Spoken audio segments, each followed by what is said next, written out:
High. So that was a Sunday আর আমরা আবার খেতে চলে গেছিলাম কারণ রাতে আমার বিয়ে বাড়ি ছিল। তোমরা খুব ভালো করেই জানো যে শান্তনদার সঙ্গে আমার লাভ স্টোরিটি কিভাবে শুরু হয়েছিল। আমরা একটা ইন্টারভিউর দ্বারাই তোমাদের সবটা বলে দিয়েছিলাম আমাদের মিট কিভাবে হয়েছিল আর আমাদের লাভ স্টোরি স্টার্ট কি করে হয়েছিল।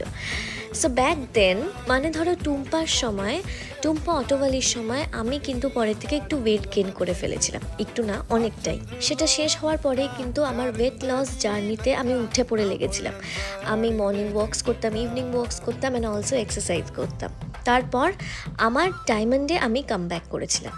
ডায়মন্ডে জিন্দাবাদে কিন্তু আমি কম্প্যারেটিভলি রোগা ছিলাম আর আমি অলরেডি 7 কেজি ওয়েট লস করেছিলাম, কিন্তু এনার সঙ্গে রিলেশনে আসার পর একদম সেটা পাল্টে যায়। আমি এখন আরও 6 কেজি ওয়েট গেইন করেছি।